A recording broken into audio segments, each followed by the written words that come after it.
Pero el Ahí mío está. no. Ah, se está grabando. Ahí está. Listo. Muy bien. Qué talento. Le ganaste a Joaquín. Joaquín perdió el hospedador. No sabíamos dónde estaba. Fue desesperante. Por eso no lo quiero ni probar. Sí, sí, Eso fue fue terrible. horrible. Yo Y al también final padecí descubrimos mucho. a las 11 de la noche que fue una pobre profesora chilena a la que le quedó. Bueno, estupendo. Muchas gracias, Agustín. No, por favor, gracias a Una usted. genialidad de tu Un parte. aplauso. Lo hacemos cuando subimos cada vez. Entonces, no sabíamos que existía esta opción. Entonces, vuelvo a lo que mencionaba antes. Fíjense ustedes que la filosofía ciceroniana es compleja,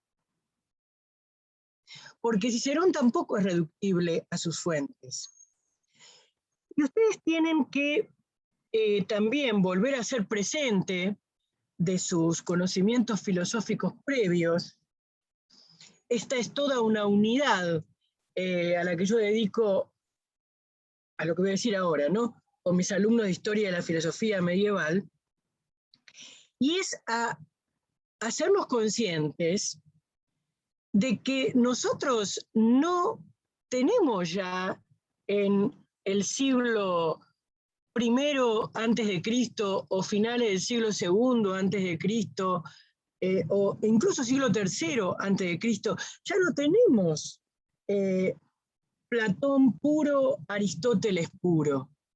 Nosotros ya tenemos un enlace de posiciones diferentes, porque ya ha habido diferentes escolarcas en la academia, diferentes escolarcas en el perípato, ha habido otras escuelas que han dado a la matriz socrático-platónica, de la que incluso, según algunos, Aristóteles es un discípulo, según algunos, como Cicerón mismo, como Antíoco de Ascalón, como ya expliqué la clase pasada, una serie de ensambles histórico-teóricos.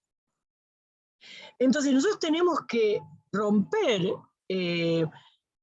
la falsa visión de que la transmisión, padre Jorge Hidalgo me parece que perdió la señal, no sé, de que la transmisión, ¿sí?, es una transmisión pura, porque no lo es.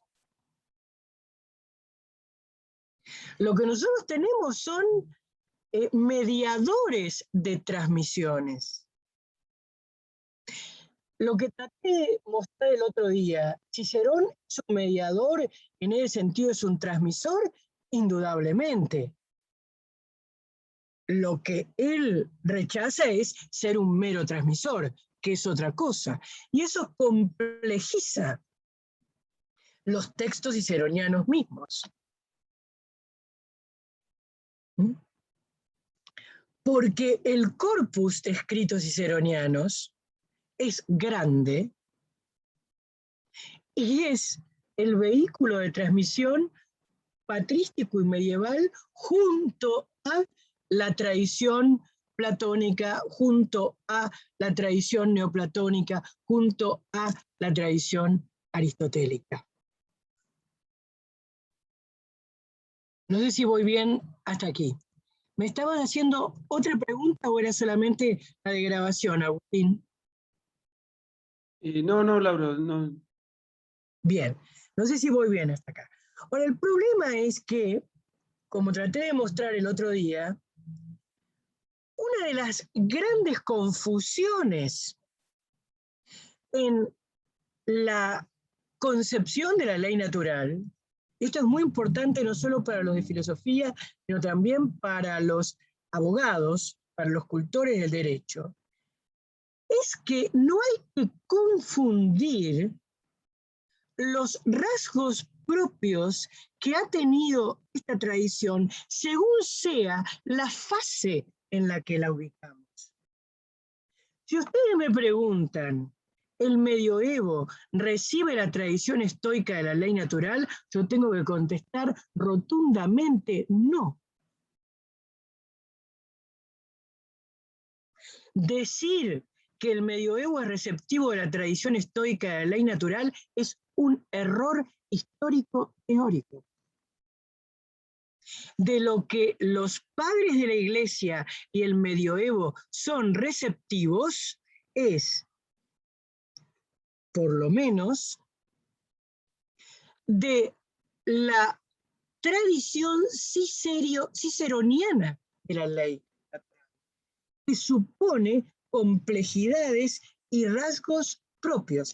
A ver si así lo digo más claro. ¿Se entiende lo que estoy señalando? Jorge, te veo, Jorge Ocantos, te veo detenido en algo. Te escucho. No, quizás lo que, independientemente de lo que estuviera, lo que vimos en la clase anterior y la otra que yo no estuve, pero bueno, enviaron los apuntes, me serviría, si se puede ser en tres notas esenciales o las que a usted le parezca, de por qué la tradición medieval no es recepticia Es que a eso vamos a del ir. estoicismo, ¿no? Es que no Sí. podría hacerlo jamás, porque el estoicismo es corporalista y panteísta. Y te estoy diciendo algo burdo, porque es muchísimo más complejo. No podría hacerlo jamás. No digo yo que lo sea, sino que... No te entiendo, pero te sí.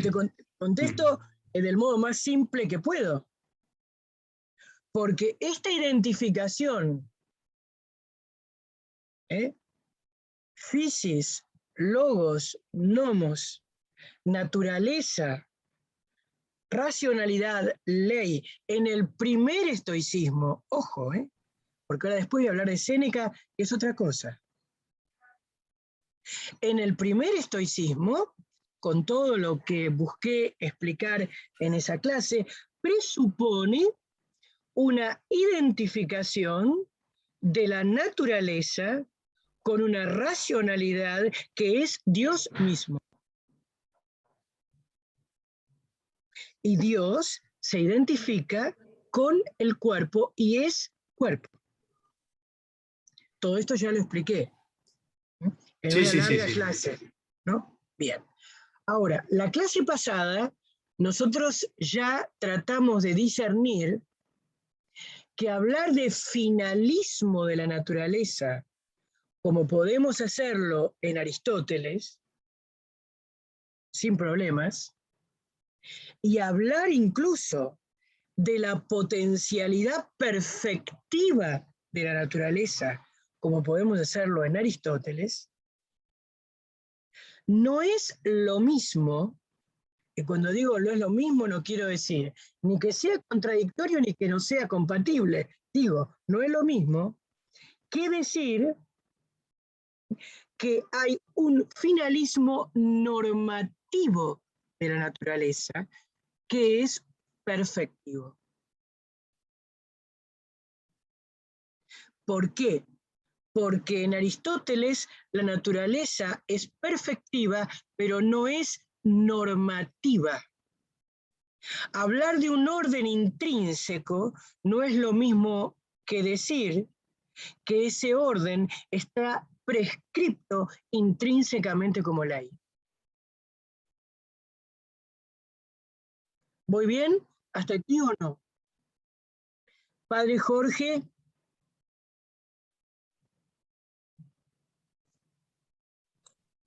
Sí, sí, perfecto.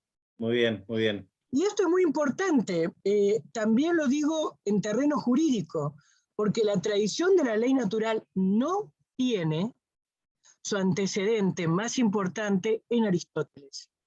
Para nada.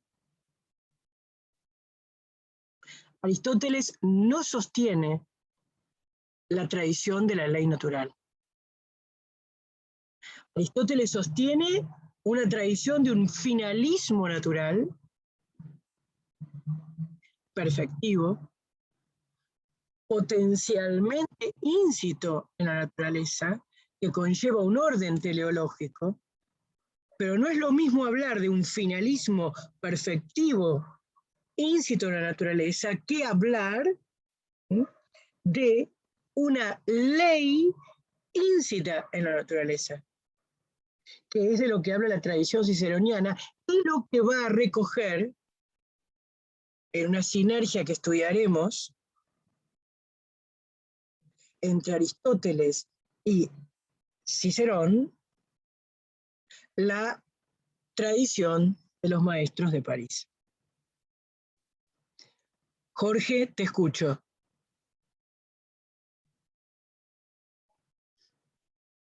No, estaba pensando que, bueno, en cuanto a Aristóteles, yo la verdad que nunca lo había estudiado de esta manera, ¿no? Es decir, la ausencia del concepto de ley, ¿no? Sí, del finalismo, ¿no? No, Bueno, yo y no por dije la supuesto ausencia del la concepto de virtud, ley. ¿no? No, perdóname. Como Yo no dije herramienta la ausencia ética del concepto de fundamental, ley. ¿no? Perdóname, yo no dije el concepto de la ausencia del concepto de ley. Yo no dije eso.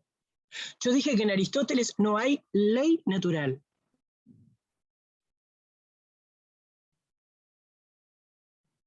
Que es algo distinto.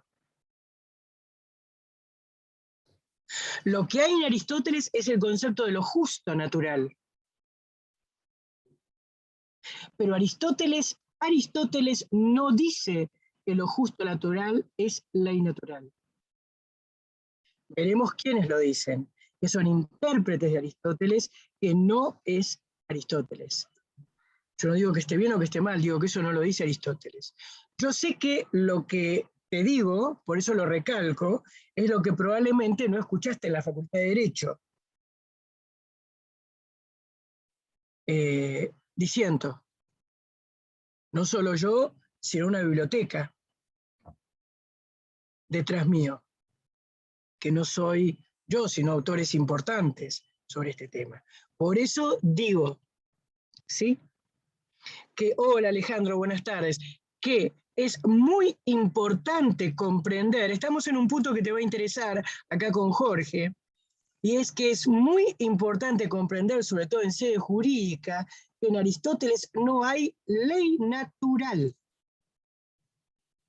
Aristóteles conoce la noción de ley natural, pero no incorpora la noción de ley natural. Incorpora la noción de lo justo natural, es decir, de lo justo que se funda en la naturaleza, pero no la noción de que la naturaleza está penetrada por una ley. Lo que yo le diría a quienes sostienen lo contrario de lo que te estoy diciendo, es entonces cómo explican la tradición ciceroniana de la ley natural y cómo explican a Tomás de Aquino, por ejemplo, que no dice que Aristóteles se identifique con una concepción de la ley natural, sino que tiene la honestidad intelectual de enlazar a Aristóteles con Cicerón, porque sabe que Aristóteles no dice lo mismo que Cicerón. Si no, no sería necesario. Y como veremos, lo mismo dice Alberto Magno. Entonces, que la hermenéutica medieval los enlace, no quiere decir que ellos hayan dicho lo que es fruto de la hermenéutica. Y si la hermenéutica los enlaza, es por una razón. Y es porque se potencia el enlace, no porque los dos dicen lo mismo. Porque si no, no los enlazarían. No sé si voy bien hasta aquí. Te escucho. Sí, no, me quedó clarísimo, doctora.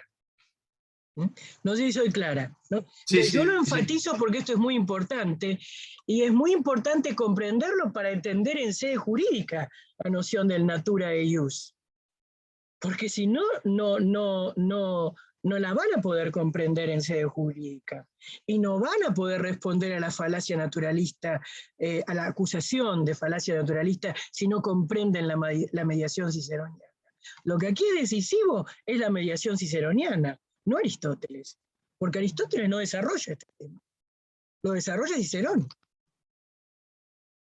Y el que lleva la normatividad de la naturaleza propiamente a la sede jurídica, pero eso no lo digo yo, lo han dicho autores importantísimos, como para nombrarte uno muy conocido, Darío Composta, por ejemplo, ¿sí?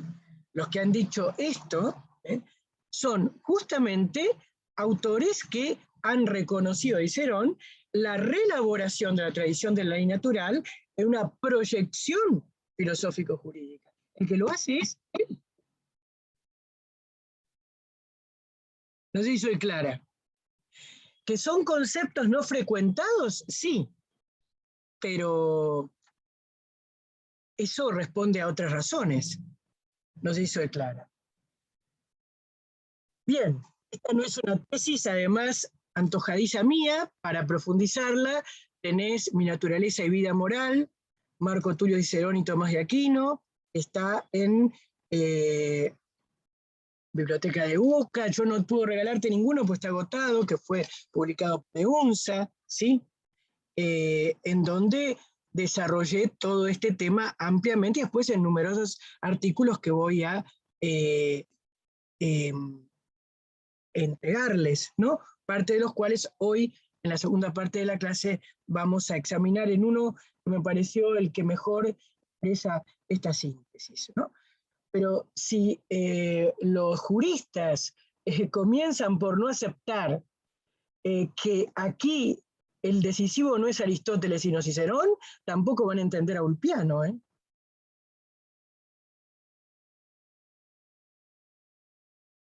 Porque Ulpiano, los componentes que toma son ciceronianos, no son aristotélicos. Y lo dice Ulpiano mismo. Bien, pero hacia ahí vamos a ir. No sé si voy bien hasta acá. Jorge, te escandalicé mucho para esta primera parte. No, no, para nada, no. Pero la verdad que usted presenta a Cicerón con un énfasis que no es tan frecuente escuchar, ¿no? Es decir, como mediador, ¿no? Y por eso para mí es nuevo lo que usted dice. Porque ha sido el fruto de mis investigaciones de más de 20 años, que he volcado en 80 publicaciones. Sí, no, para mí es nuevo, por eso que claro. Como darle otro enfoque, ¿no? A todo lo que yo aprendí, ¿no? Sí. Claro, porque es una figura olvidada clave. Te lo digo de otro modo. La ley natural sin Cicerón en la escolástica no tiene explicación. Y yo te pregunto, mira, te lo sintetizo así. En Mi naturaleza y vida moral yo recogí 300, ¿me escuchaste, no? 300 citas, siguiendo el índice de Busa, ¿te suena, no? Sí. 300 citas de Cicerón en Tomás de Aquino. Comentario de las sentencias de Veritate, Summa Theologiae, cuestiones disputadas de virtudes. Yo preguntaría a los profesores que omiten a Cicerón cómo omiten por lo menos algunas de esas 300 citas. Les preguntaría al revés. Mi pregunta es al revés. No por qué el énfasis lo pongo yo, sino por qué lo omiten ellos. Nos dice Clara. Con esto, ¿qué te quiero decir? Que no estoy explicando algo extravagante. No, no, para nada. Es lo que dicen los textos. Sí. Yo lo digo desde mi ignorancia. Lo digo desde mi ignorancia. Pero te quiero ser clara, es decir, yo nunca pensé que iba a pasar tantos años con Cicerón. ¿Quién me llevó a Cicerón? Primero, Tomás de Aquino. Con 300 citas. 300. Donde lo cita Tulio, 300. Con los años, con el correr de los años, empecé a ver que en realidad había antecedentes a Tomás de Aquino, que son los maestros de París que vamos a ver. Entonces mi pregunta es, por supuesto, primero llegué a Alberto, después llegué a Felipe y Guillermo, a los que les dediqué años de mi vida, muchos años, pero hay nociones importantísimas que no se pueden entender como Tomás de Aquino, como el paradigma, ¿no?, de la escolástica, que no se pueden entender. Mi pregunta es, ¿Cómo hacen para explicar la ley natural sin Cicerón? Mi pregunta es al revés. ¿Cómo hacen para explicar el tratado de la ley, al que vamos a ir en algún momento, si la primera inclinación prescripta por la ley natural es en la que nos vamos a detener ahora? Es la de Cicerón. La misma que enuncia Cicerón. ¿Cómo lo explican?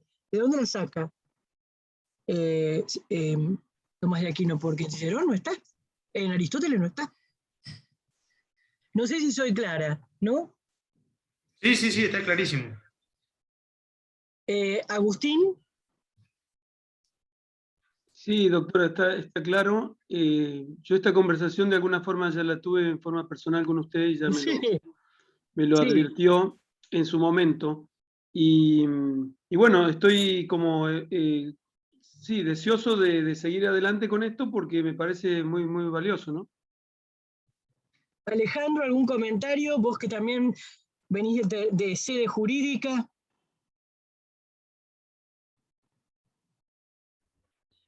El comentario que yo hago es algo que la misma pregunta que haces vos, ¿no?